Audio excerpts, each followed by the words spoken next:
So as we all know, there was an attempted coup back on January 6th this year on Capitol Hill with the far rights kind of storming the Capitol and everything. And what I kind of find interesting is actually back in 1934, there was a very similar attempted coup with the far right in Paris going against Parliament. Welcome to the Great Beach Thought, and today we're going to explore if there's any type of similarities between these two events.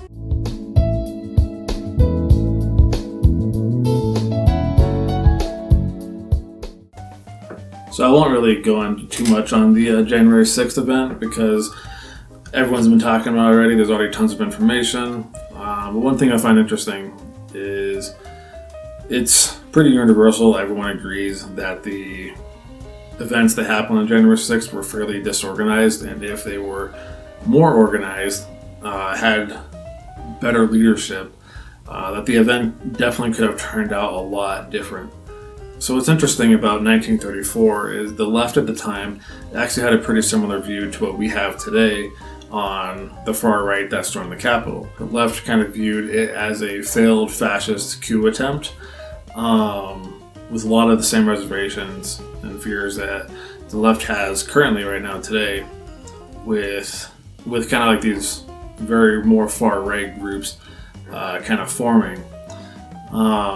Same kind of fears of fascism and everything that we're mentioning today were mentioned back then. So what are the groups that were involved? Kind of comparing the ones to today to the ones back in 1934. Back in 1934, the far right leagues was actually a collection of groups that were given this label, the far right leagues, that they all kind of unified under. The far right leagues would be more similar to a campaign of today of MAGA or QAnon. Kind of the common themes they had was definitely nationalism, their kind of warped views of what is patriotism, very militaristic groups. They were 100% anti-commie, anti-communist factions. It's not cool. It's commie. And yeah, so we definitely see a little bit similarities already. So let's read off a couple of these groups that were in the far right leagues in Paris back in 1934. So first off, in these groups we have the League of Patriots, which was pretty much just a pro-military, pro-gun type group that specialized in rifle shooting. So next up we have the King's Camelots. These are just some hyper-patriotic nationalists, as they self-labeled. And following right into that, they also have the Young Patriots, which would be pretty similar to what we have the Proud Boys today. Just kind of, with all nationalism, they're just very prejudiced against anything that isn't within their very set views. And their quote for the Young Patriots: defending institutions from the left wing. Then they even have a party called Le Fascists, which is literally a fascist party that was founded, that was within these groups. And lastly here we have the Cross of Fire group, which during this time they had a couple individuals that they labeled heroes of the far right because they opposed the influences of socialism as a hidden communism, is how they viewed that.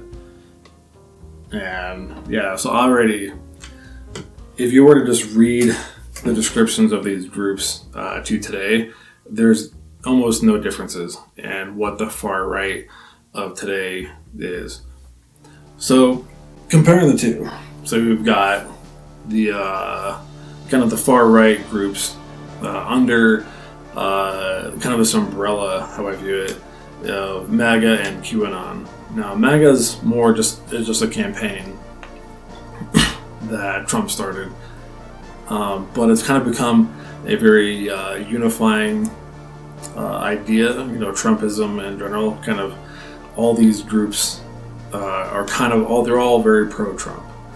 QAnon is kind of the conspiracy theories that all these groups' beliefs are seated in, but it's definitely, MAGA or Trumpism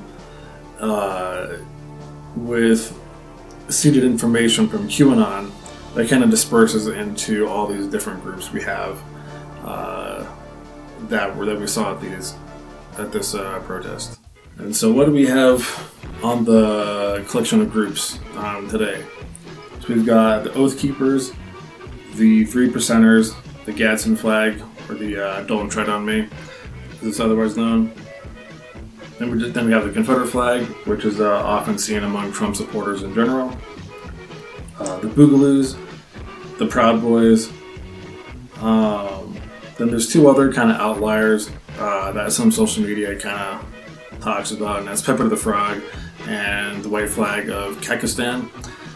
Those two, I wouldn't really read too much into them. They're kind of just more meme groups, which, considering the fact that the whole group's ideas are kind of seated in these QAnon conspiracies, it's not alarming to me to see a couple weird meme groups uniting under some different flags. Again, I just wouldn't read too much into it.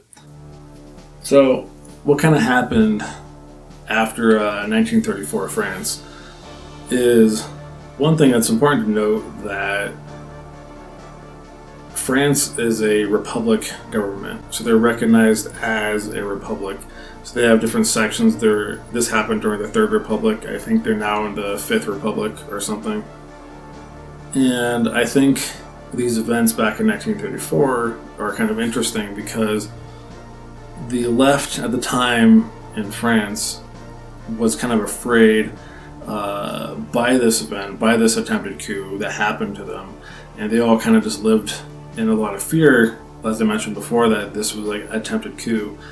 And they definitely viewed these groups that attacked them, they definitely viewed them as very far right.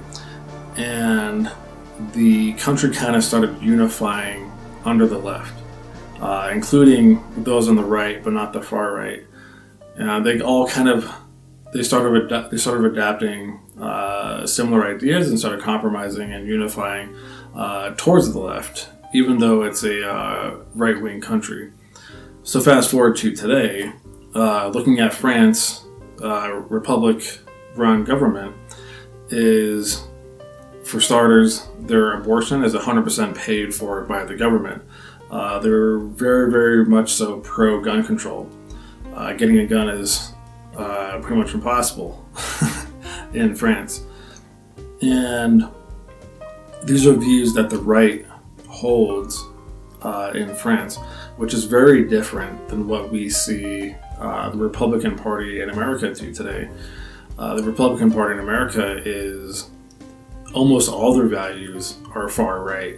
They're almost not willing to compromise. They're super afraid the left is going to take our guns and everything like this, which isn't true. No one's coming for your guns. They're taking our guns! No. There's a couple individuals on the left, that make successful campaigns. Everyone's just like, they all start cheering and stuff about take our guns, or take people's guns away. But the vast majority of the left doesn't actually have those views. There's actually a lot of liberals with gun clubs. There's a lot of Democratic gun clubs in general. I myself, I'm pretty centrist, but I definitely lean towards the left, and I tend to vote towards the left. Not all the time, but for the most part. And I love building and racing cars. I love racing motorcycles. I'm a gun owner. I love shooting guns. But at the same time, I still have all these other left views as well. So it'll definitely be interesting to see, what happens today with these events. So Trump, in my opinion, 100% created a lot of division. And I don't mean just like the left. He obviously has been polarizing and pushing the left away, bashing the left nonstop since before he was even elected. But I think he's also caused a rift and a division within the right itself.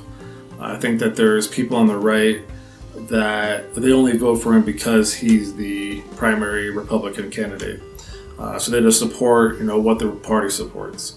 There's people that are starting to push away from that and see like, okay, no, this is going too far now, finally. And they're kind of holding to their values, but not the more extreme values that we're seeing. And Trump has stated that he's not going to create a third party. Or I am not starting a new party. He still views himself as kind of the Republican Party, the embodiment of the Republican Party. And I think that's kind of the rift that the Republican Party is facing right now is the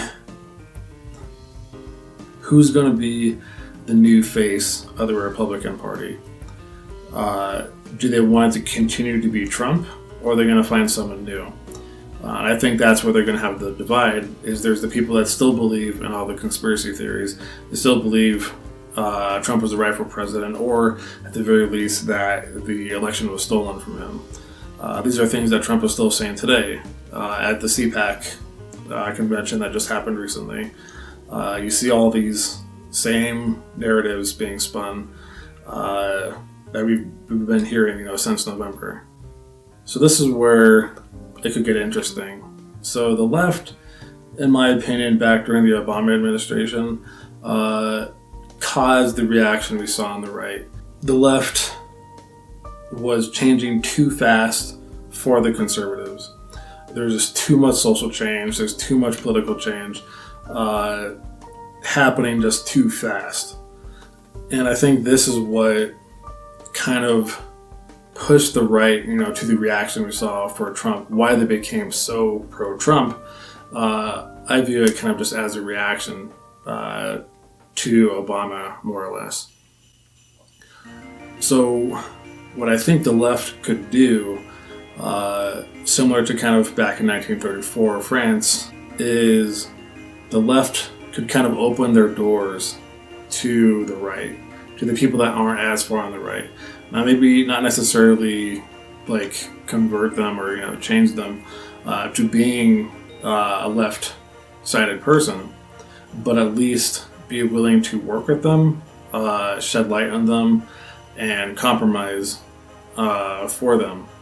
And I think that's going to help support these people on the right that aren't super pro-Trump. And I think the best way of doing that is the left needs to kind of like hold the reins back a little bit and not change as much, and more focus just on the aspects of just caring and supporting and compromising with the few allies that they have on the right, and kind of leave the far right, to their own devices. And I think it'll be interesting to see where that fork kind of happens.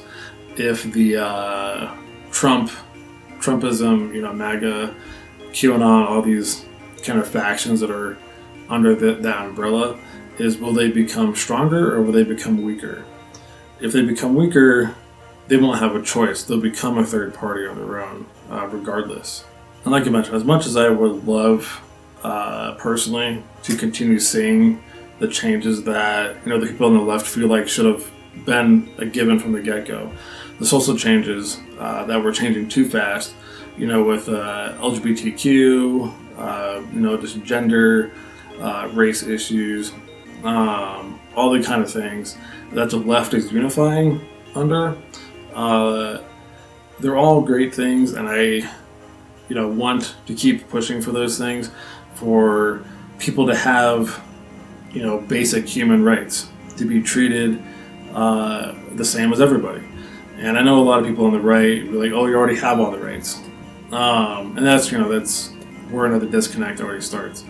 And that's what I'm saying, is that's where the left needs to kind of pick their battles and kind of slow things down and not focus as much on that for the time being. So yeah, that was pretty much it. Just I kind of want to touch on a couple of those points. Hopefully you guys find that interesting, and if you liked the video, feel free to like and subscribe and all the other type of crap. And until next time.